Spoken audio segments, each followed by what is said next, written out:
Thank you so much, everyone, for staying with us right here on the program.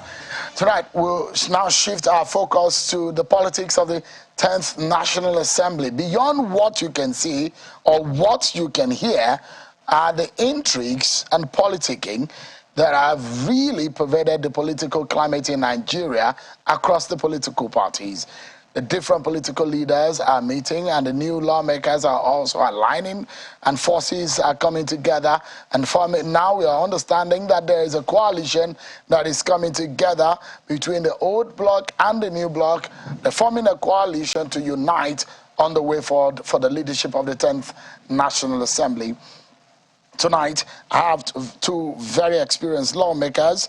I have Honorable Kingsley Chinda, who is a member of the House of Representatives from Rivers State, a member of the PDP, is live for us virtually in Port Harcourt, Rivers State. Thank you so much, Honorable, for joining us. It's my pleasure. Yes, and of course, I have Honorable Ishaka, a member of the House of Representatives from Ogun State, a member of the APC. Thank you so much indeed for joining us tonight. Pleasure being your guest. Thank you so much. I appreciate it. Thank you very much. Yeah. Let me go to Honorable Chinda first and foremost. How are things? Because I know you and your colleagues have been on the streets of Port Harcourt over the last few days. You said you want to be vigilant. That's as much as Governor Wike has said. You guys said you wanted to be vigilant, and so that you are not tricked one more time. Those are the words from your party. Are you guys still on the streets? We are out of the street. We have started receiving the certified true copies, all the parties, and that's one of our prayers, that all the parties must be given the same document so that we will not be fooled a second time. No individual should go into INEC and then attempt to alter the document as APC wanted to do. You had a feeling APC wanted to alter the document? It has happened before, not just that I have a feeling. As late brother, the sage, said, first fool, no be fool. Second fool, na proper foolish. We have had that experience in Rivers State, and that's why we wouldn't want that to be repeated. What exactly is going on? There was a media chat Governor Wike addressed, and it's gotten a lot of reaction, especially from Senator Dino Melaye. You heard what he said.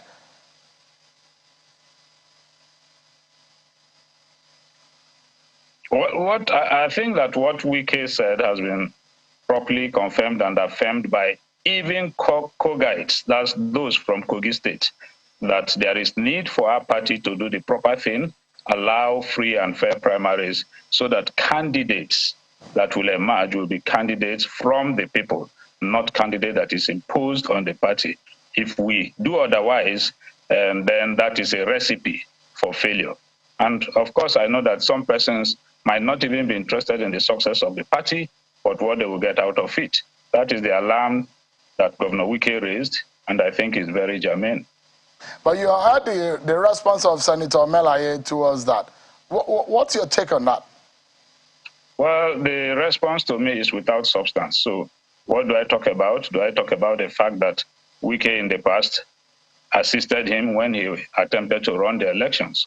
Or do I talk about his rantings about Wike as a person, leaving the issues on ground, whether there should be proper primaries or a skewed list should be used for primaries? Those are the germane issues to discuss.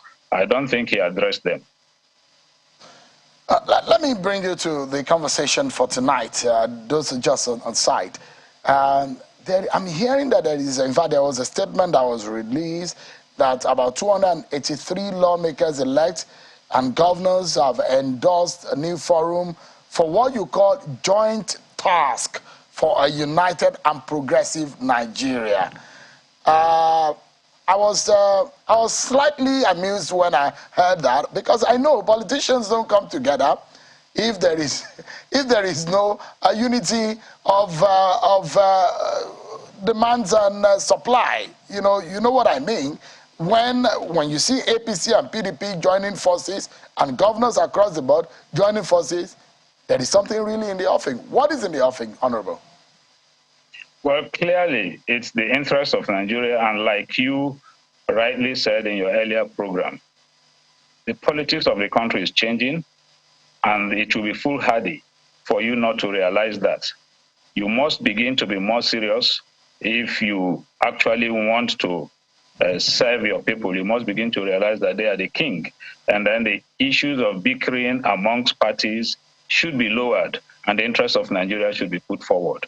For those of us that are in parliament, we think that we should put the interests of this country first and ensure that we do our work to the best of our ability.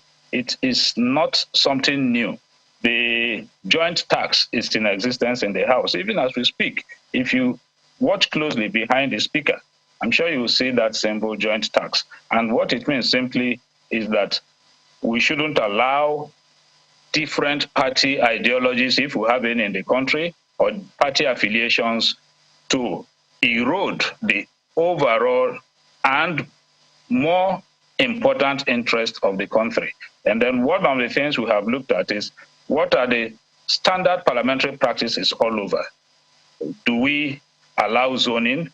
What is the provision of our law? If you look at Section 14 of the Constitution, which talks about the issue of federal character, you also realize that even our fathers, when they crafted the Constitution, agreed to the fact that if zoning is done and done properly, that it will foster unity, it will foster progress, it will give everybody a sense of belonging. And that is exactly what we have agreed as parliamentarians across board.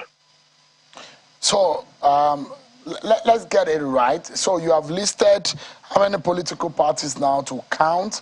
You have listed the APC, the PDP, the Labour Party, the NNPP, SDP, ABGA, ADC, YPP. Are these political parties that you mentioned in his press statement, are they officially, as a political party, agreed to work together? Or these are just members on their own who are willing to work together? You said there are 283 of them. Members represent political parties. So I would not say that the political parties have agreed, but members across these political parties have agreed to work together. That's the essence, and then that's the content of that release. I wouldn't say political parties because the national chairman or the entire NWC of the political parties have not committed to this, in as much as some of them, yes, are in support, but the party as a political party, I would not say that. But members across these political parties have come together to agree on the need for us to place our country first. Let me come to Honorable Ibrahim Isiaka. So this is, I would say this is perhaps the very first time that this agreement, even before APC could put it out in order, is a sort of alignment. But who is spearheading this alignment? Thank you very much, Sheung. As you listen to Honorable Chinda, probably because this is the first time a thing like this will come to the public space, I want you to know that joint task should be about 4 years old now in the House of Representatives. Spearheaded by Femba Jabiamila. No, it was a collective decision of members. And of course... But that's what Femba Jabiamila tagged his leadership. Of course, that's what I'm saying. But members from the other political parties may decide they will not be part of it. But you can see, thank God they have always been coming to the National Assembly. They've always been coming to the House of Representatives. And you can see the cohesion. And that is the same thing that has been brought to fore. Now, again, that is a kind of continuity into what has been established. So we met ourselves and we said, okay, look, this, irrespective of our tendencies, what has come to stay in the House of Representatives, it is time for it to continue. And that's exactly what is happening. So it is in the interest of the nation, just as Honorable Shinda said. There's no any individual parochial interest anywhere other than that, okay, yeah, we've always been coming together in the House of Representatives. Can we trust you politicians on what? When you guys say that it's in the interest of Nigeria, then we now have things to fear, to be worried about, because we know that first and foremost, it is in the nature. They say the first thing a politician do is to do the selfish thing first before thinking about representation. So, I mean, it's good to hear, and it's very exciting to hear that you want to put national interests forward. But we know that your interests also are involved in this. Who are the ones spearheading this move? Like I said, I don't think, even though in the national, those that have been elected so far, I'm telling you, there is no 26-year-old person among us. So we're all matured. We have seen ourselves, we have seen that, okay, what we started, what we've been doing in the 9th Assembly should continue in the 10th Assembly. You cannot categorically even force anyone. What some people refer to rubber stamp reasoning. In the House of Representatives? That's what your critics have said. Well, there is somewhat a rubber stamp of the executive. If you give me a particular example, because I've been a major player in the House of Representatives, and if anyone says under the leadership of Femi Gbajabiamila, Wase, and of course other leadership members, that the House is a rubber stamp, that's, how do I place it? Rubber stamp 360 members, and then the entire 360 members will be rubber stamped almost every time at a time. Excuse me, Sheung, that's not possible. No, it's up to you. The onus is on you to be able to defend how you guys are not rubber stamped to the executive. I'm defending before you give an example, and I'm going to give you an example. Because that's not our focus. If you go there, we might all night we might be debating that. I'm ready. But that's not our major focus. I'm ready for you. I will give you examples of where Nigerians say, "Oh, these guys are plainly rubber stamp." But let's put that aside. I said I'm ready for you if you want that. That's not the focus. Okay. We will derail. But I want us to focus on our conversation let's for go tonight, ahead, please, which is the leadership of the National Assembly. Go ahead. So if you say the joint task, which has been the task for the leadership of the present National Assembly, it then means that Idris Wase is the choice of this coalition, isn't it?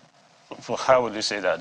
Because he's part of the leadership presently. It's part of the leadership. What we are talking about is that APC, as a party, the National Working Committee, of course, you know, the decision makers of the party, they are yet to zone where the speakership will go.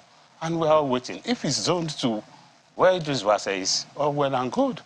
In the collective interest of this coalition. Yeah. So the coalition is called the Joint Task Coalition. Exactly. Is that what it's called? Exactly. In the collective interest of this coalition, where do you guys think the zoning should be for the speaker? We have not even thought about that because it is the party, APC, that's going to decide that. Because you don't want to advise the APC? We can, well, we have our leadership too. We have the speaker, we have the deputy speaker, just as you have said, who are often called to join them at the leadership meeting of the party. So whatever decision, the direction they take, our own for now is to make sure we harvest all common minds in the House of Representatives, those that have been elected, those that are still having their elections outstanding, so that will come together. Whatever the party says, all of us will now move. But do you guys agree that there should be zoning? Of course, yes. Where should the zoning stem from? Because if you look at the president-elect, the vice president-elect, the Senate president, the deputy, usually there's always a thinking around if you zone from that angle, it has to dovetail and affect. So you see number 1, the number 2 man, the number 3, the Senate president, the number 4 man, the speaker. Is that how you guys are saying? Some say the 1999 template. Well, I don't want us to refer to whatever any template, because as far as I'm concerned, and the majority, and in fact all of us, the 283, we believe and we know and convinced that our party is not so much particular about whether an individual, for now, it is about how we're going to balance the equation on ground, how the party, irrespective of whether religious or ethnic or whatever, that is not what we're after. What we're after is a party, APC, who has majority and who's, by the grace of God, the ruling party in the next dispensation. All of them will take a decision, take a direction, and make sure that everybody, all the regions and religious tendencies we have in the country are taken into consideration, and then put a zone to where it should be appropriately placed. So your group has not decided on the zone? No, we are not. And you don't want to advise because you say you have members not only in your party but in other political parties. Exactly. They must have opinion and ideas on what the zoning should look like, don't they? For now, that one common voice in the 10th Assembly, that's what we are particular about. And that APC, wherever they zone, whichever direction the party takes about who becomes the speaker, who becomes the deputy speaker as per the zones, then we are moving en masse to support such a person. Let me bring him back, Honorable Chinda. You say in that statement, 283 members, new and old members, are on the same page with you. Out of the 326 that have been confirmed elected. So you have just about 43 that are not with you. So you have those who do not believe in the Joint Task Coalition agenda. What are they telling you? Why are they not agreeing with you? Well, Shehu, you also realize that we have not met completely 100% of the members, and some are yet to come in, but perhaps by tomorrow. There are those that perhaps have not given express buy-in into it. And there are those that have given their buy-in into the idea. But I believe that every reasonable member will buy into the move for a peaceful house, the move for a peaceful nation. Let me also say clearly, do not mistake that for the fact that, oh, there will be no opposition and all that. No, that's not true.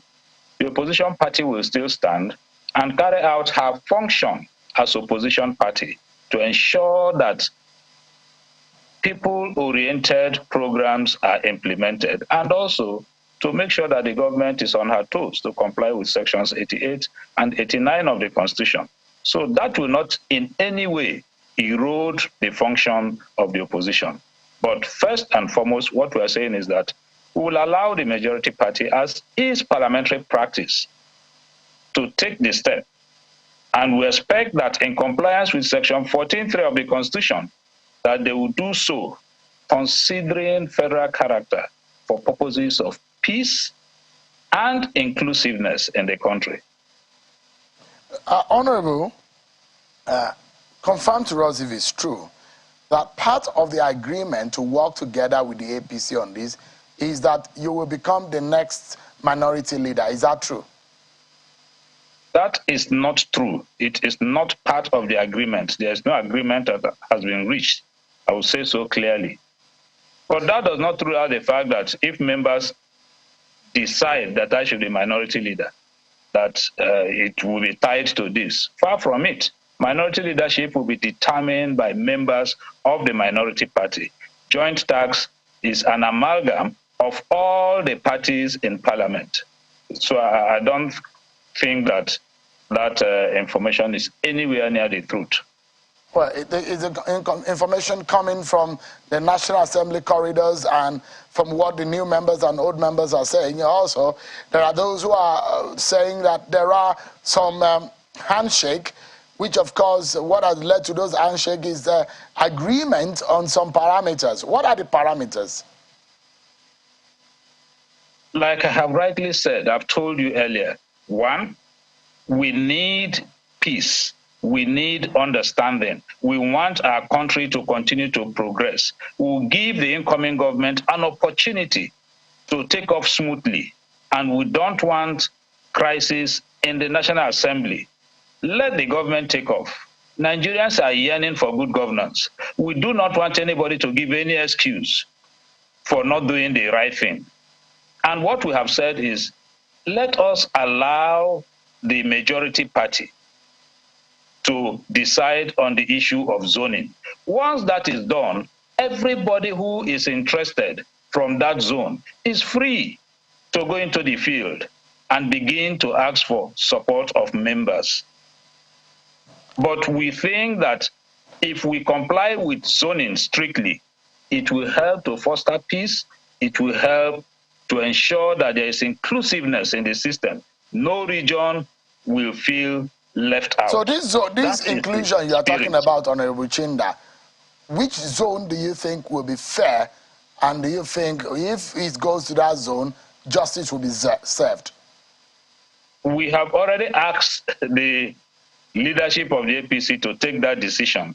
So it will also not be fair for you to try to elicit an answer to that question from me. So because I know that as an experienced lawmaker, Honorable, that decision, you do have your opinion on what you think would be a fair deal for any part of the country. And so that's what I'm asking.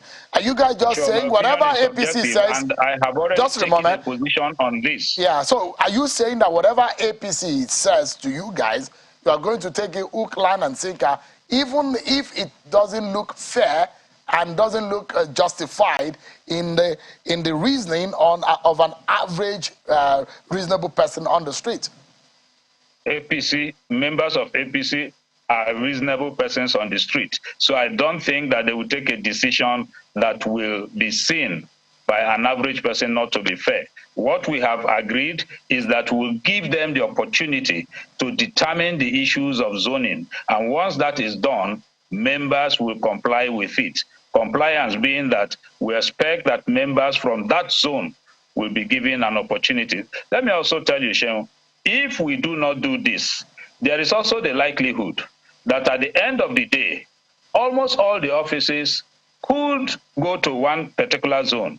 And people would tell you that, well, they were democratically elected. But we know that those from other zones that are left out will not feel satisfied. It will give problem in the system. It will continue to heat up the polity. What we are talking about is justice. We want this country to begin to progress. Let it not start from the National Assembly. Let it be that we have done what we ought to do. When we get into the nitty-gritty of our work, opposition will stand firm and do her work, to be critical, constructively critical, and not just to criticize this time, but criticize and also profile an alternative. Honorable, so I asked that question, of course, because I know that usually politicians take the issue of political expediency over national interest a lot of the times, and they have been heavily criticized for these. And so there is what is politically expedient and is what is morally acceptable. And so that is the reason why I'm asking.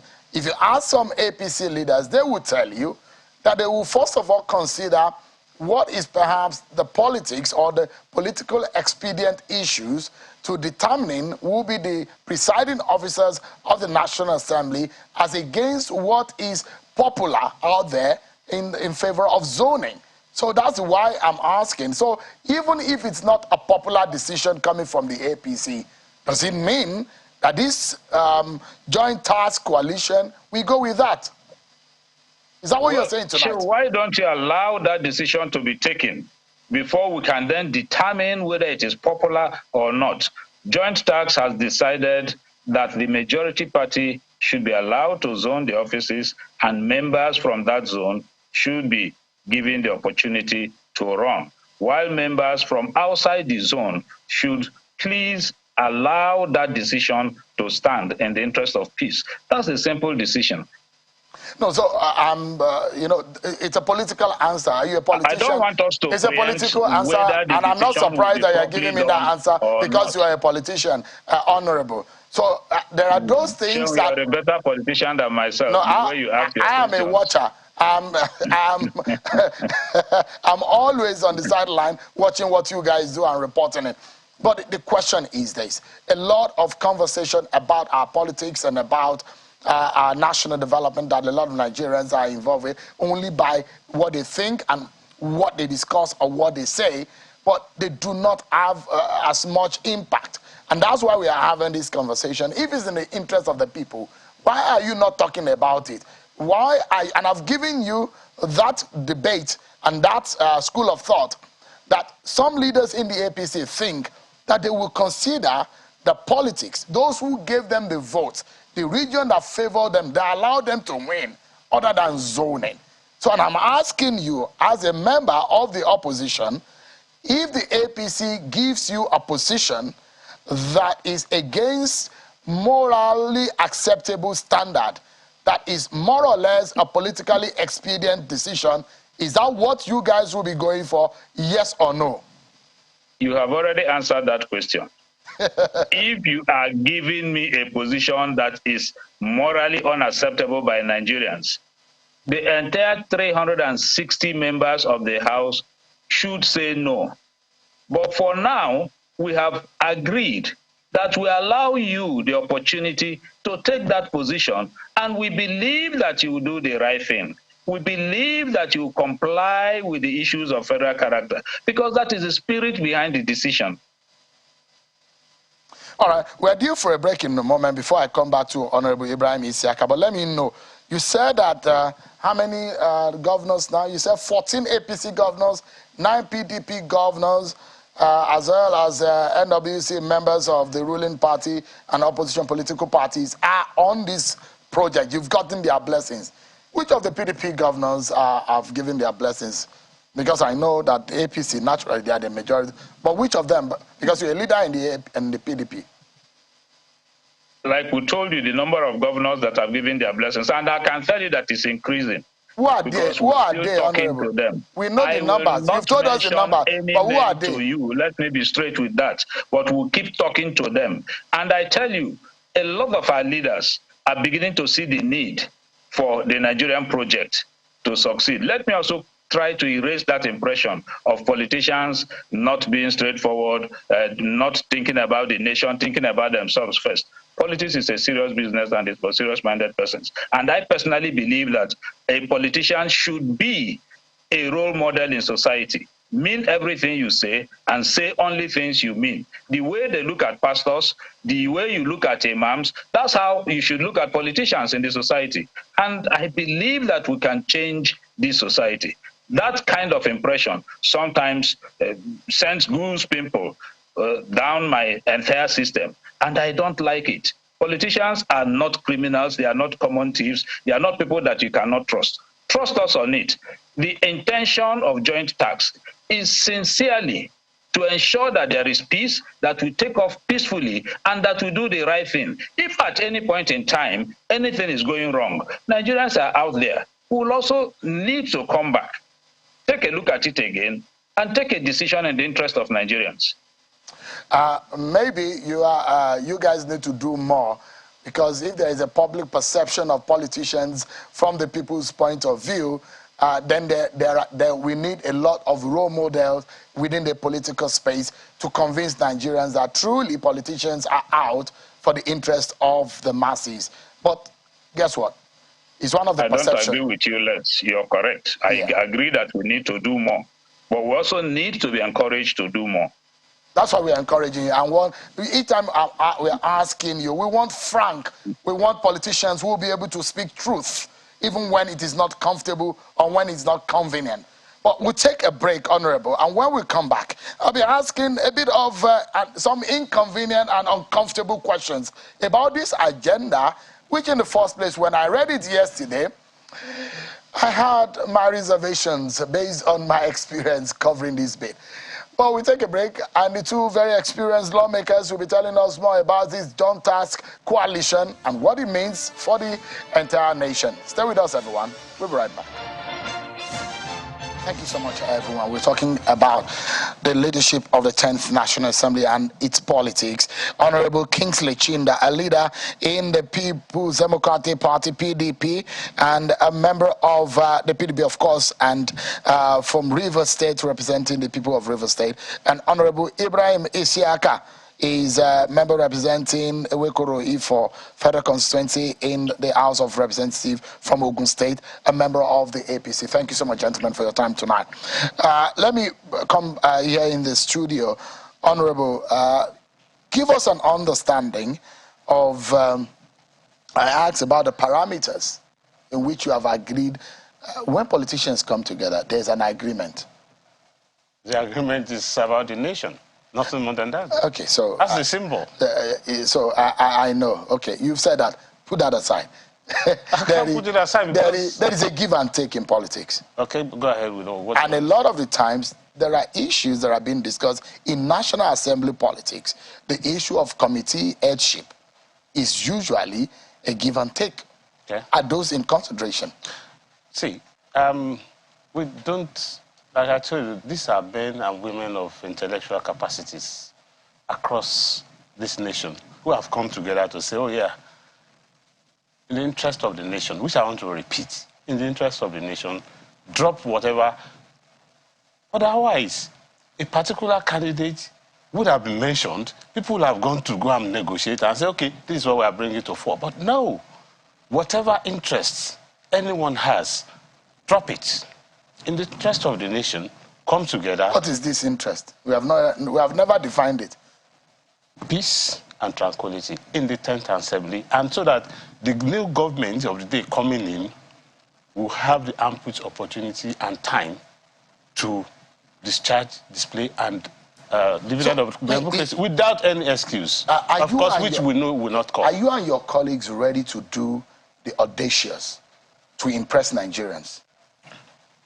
It's not out of place. If you say audacious, maybe you need to expand that. So there was a lawmaker, Honorable Princess Miriam Onoha, okay, from Imo State, who said he was pleading with the several of our colleagues who are running, who are in the race for the speakership, telling them to step aside. Do you think that can be an audacious move that will give Nigerians some sense that maybe these lawmakers mean business this time around? This is not the first time a female will be the Speaker of the House of Representatives. Yeah, Patricia Ite was. Patricia Ite was. And her coming up and throwing her heart in the ring is nothing something unusual. And as we keep repeating. But is that a possibility? If it is zoned there, why not? All that we're after as we speak now. So zoning is your paramount objective? In fact, that's the topic for tonight, if that is what you want to hear. And that's why, with due respect to your person, when Honorable Shinda tried to correct you on something, which I'm very sorry, I wouldn't want you to keep repeating, because it became a kind of recurrent decimal. You say if they are morally, if the party acceptable. Is morally acceptable. That's morally acceptable. Acceptability, somehow, please, I wouldn't want, if it is acceptable, it's better. But if you say morally, it means you are insulting everybody. No. So let's put it right. So there are words that are being used. We are going to do what is acceptable. In use of language. If I say morally acceptable, doesn't mean that those who do not accept it are immoral. Okay. So let's get it clear. Okay. So, and I'll give you an example, right. Honorable. Yeah. Your party took a decision to go with a Muslim ticket. Yeah. Some people disagree with it. But your party thought that it was politically expedient to take that decision based on the politics of Nigeria. Does that make it immoral? Do we open that again? No, I'm trying to clarify to you that if your party, and I've given you an example of what the debate has been. There are those who believe, for example, there are those who say if there is a a president-elect from the Southwest, a vice president-elect from the Northeast, has been in the Northeast, then the next person should be from the South. And those are saying from the Southeast or from the South-South should come the Senate president. And politically speaking, you look at your political party, the APC. Okay. Where did you get the most of your vote? And that is why the argument of those who say Senator Jibril from Kano State should be the next Senate president because the Northwest gave your party a lot of votes. Those who think that it is morally incorrect or unacceptable will think that, well, for zoning and federal character, let it go round. But your party leaders, some of them are saying, no, it is not politically expedient. That is the basis, and that is the crux of the question. I take that as your defense. So no, that's not it. I'm not defending. I'm just giving you a clearer picture so that you don't feel offended by the use of language. Yeah, like I said. So politically expediency and morally acceptability. It's okay. Once it's not personal to the those that are involved, that's the major players, it's okay by me. If we have said this in the context of, okay, what should play out, okay, and that should be acceptable to all Nigerians, we came to it. And exactly the same topic for tonight. That, okay, look, let us look at, if there are errors, there are mistakes, okay, they should be corrected. And Honorable Schindler already told you here that it's not that the coalition means even the opposition will not do their job as it should be. I mean, we are not coming together to say that it's going to be fair for all. We are coming together to say, okay, the party be given the chance, the opportunity. And we all know, those who have accepted this coalition know within themselves that the party will do what is just, what is equitable, and what it will not be, something that will not be repugnant to natural justice, equity, and good conscience. Take that home. And that is why we are together. If that is the objective and that is the outcome, Nigerians are not irresponsible and unreasonable people. But the question is, the reason why we're asking this critical question is because of the interests of Nigerians. If truly these are the interests of Nigerians, which means you've come on board. There is equilibrium in this coalition and your thoughts. Well, no, what I'm saying, if that is the reasoning behind the coalition, then I'm saying that Nigerians are not unreasonable and irresponsible not to think about what is not repugnant and what is not against natural justice. So the question now, going from here, is that, is there a possibility of a female speaker? Why not? It's possible. Why not? It's possible. It's possible.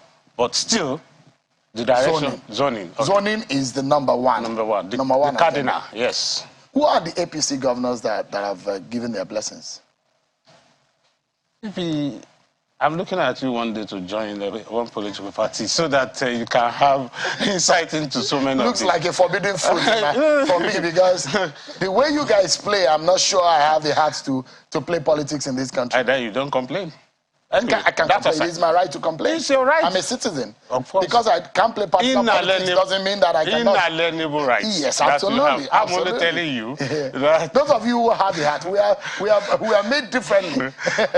My heart is so fragile that the only thing that I'm tough to do is this journalism, and I'm doing it. That's your calling. That's my calling. Okay. Those of you who have been called to be politicians, please go ahead and do well. I had my calling in other areas before now, so it's okay. I don't know where you are going now. Anyway. You don't. When you have an egg, you don't just hatch it and then be displaying it anyhow. We told you that we are still talking, so it will be too early for you to say this is the person, that's the person. The PDP on their side, they are talking. The SDP is talking. NMTP is talking. And what we have told you is that this is for sure. All members involved will still go back to their respective parties and sell this idea of coalition according to Saint Nigeria of today and tomorrow. That's just the reformation we are about. You're aware of the numbers. 283. That's what you need. Simple majority. It's not simple majority. We are still moving. I'm saying that to elect the speaker, you need the simple majority. To elect the speaker is 181. That's what you need. And you say you have 283 so far. That is 90% of... So you have beyond the numbers. See, like I said, we are still harvesting. The happiness that is going to be is that even the 43 out there, okay, it's going to be our happiness that all of us are in the same basket and speaking in one voice. And you can see what is happening in the Night Assembly under the leadership of Femi Gbajabiamila now, and of course, Honorable Idris Owase. You practically don't know who is APC, who is PDP, who is from any other political party when it comes to bills, motions. A PDP member will come and meet APC member, please support my motion, give me more ideas. And when it's time even to vote, you see we always vote along the same line of the consideration given to either that motion or the bill. It's not along the political line or ethnicity line or whether somebody is a female or somebody is a male. No, not gender. We don't deal with gender inside the hollow chambers. We don't deal with religion. We don't deal with ethnicity inside the hollow chambers. So those three cardinal points and many others is what we have now put together again in one basket, and we call it Coalition for the 10th Assembly. Honorable Idris Owase is the Deputy Speaker. Definitely, yes. And those who think that for some level of equity, maybe you should be given a chance of first refusal.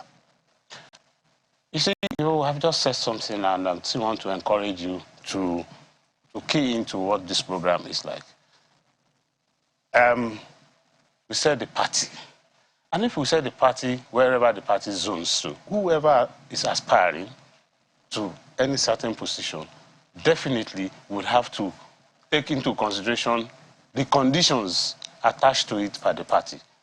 And at the same time, lobby, which is part of what it should be. If the party zones it to where Right Honorable Idris Wase comes from and is presented by that zone, why not? Is everybody going to say no?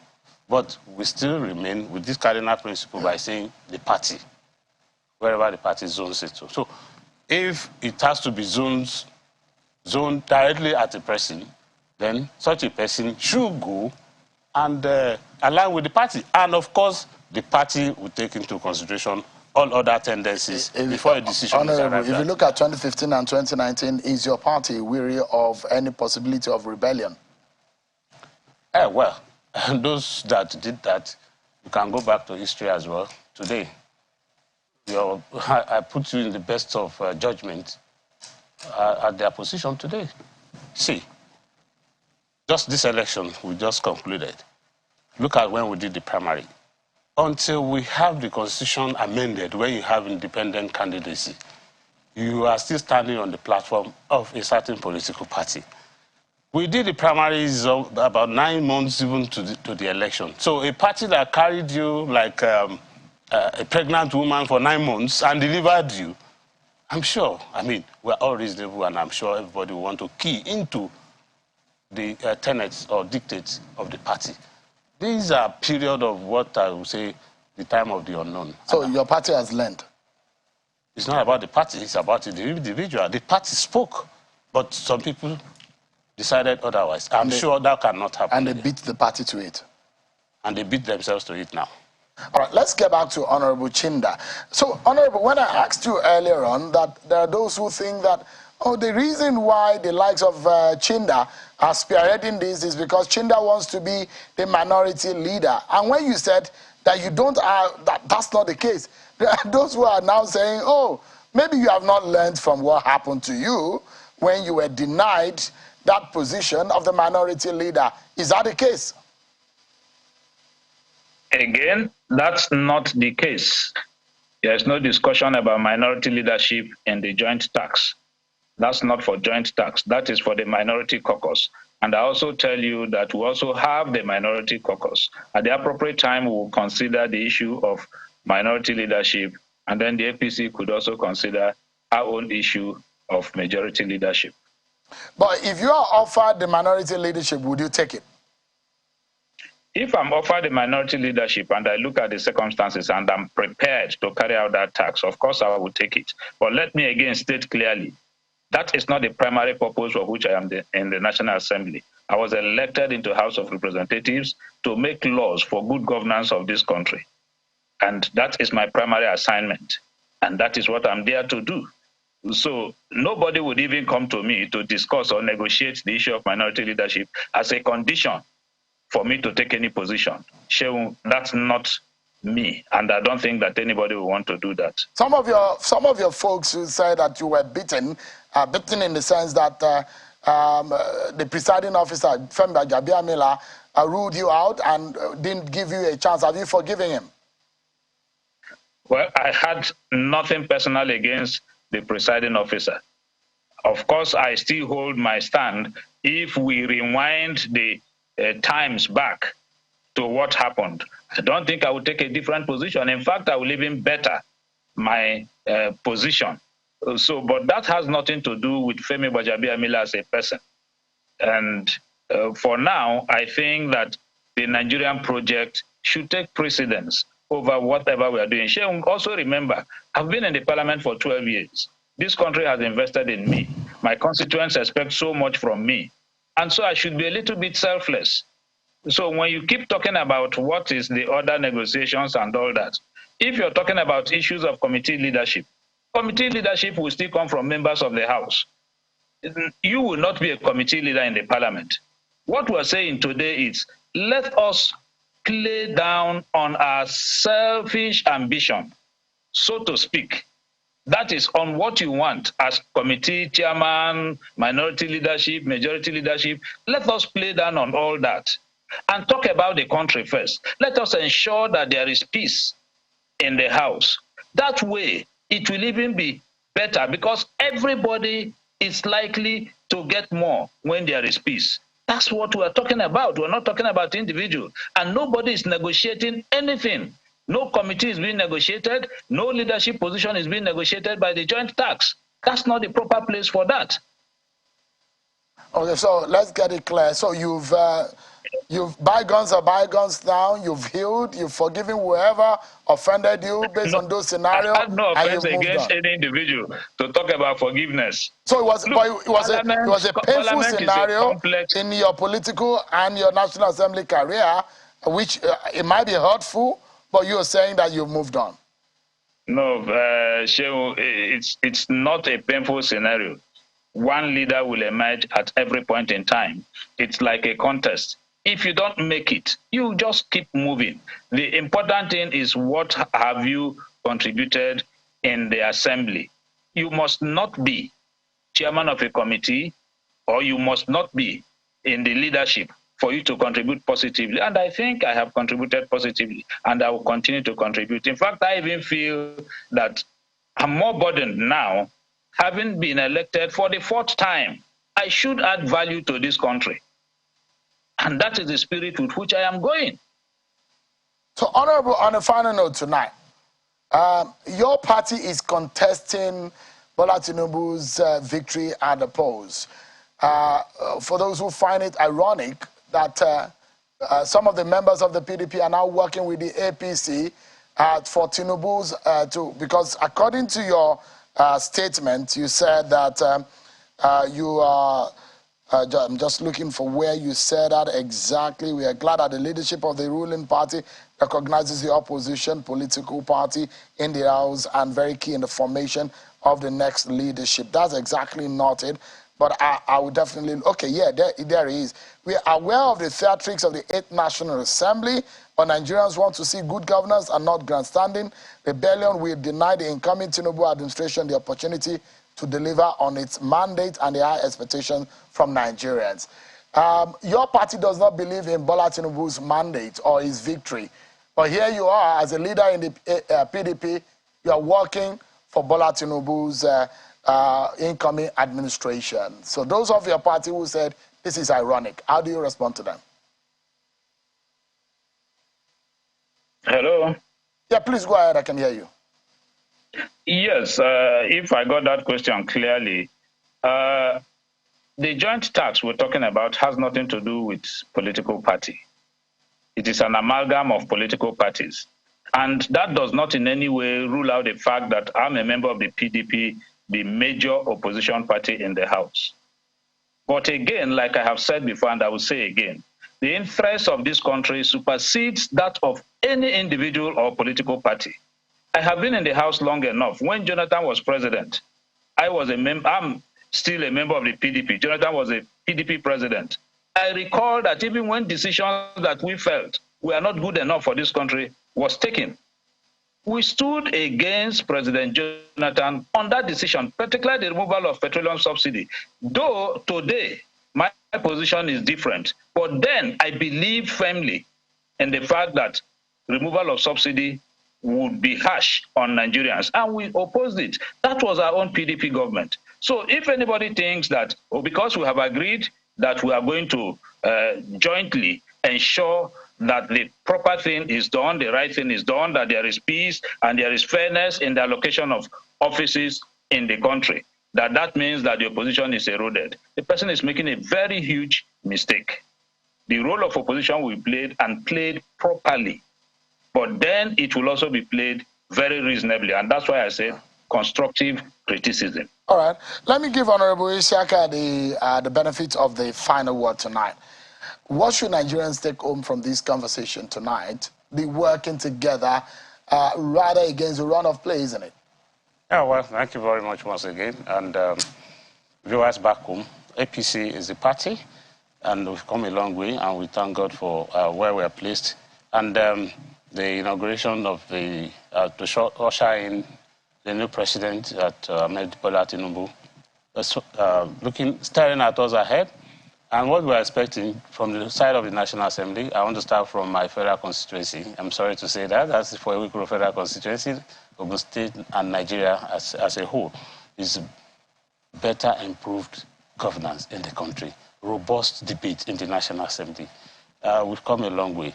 Now we have more experienced people, though we have many other newcomers, but from the profiles of those that are coming newly that I've seen that they are equally excelled in their respective trades. So Nigeria is on another threshold of greatness to compete favorably in the Committee of Nations in the world.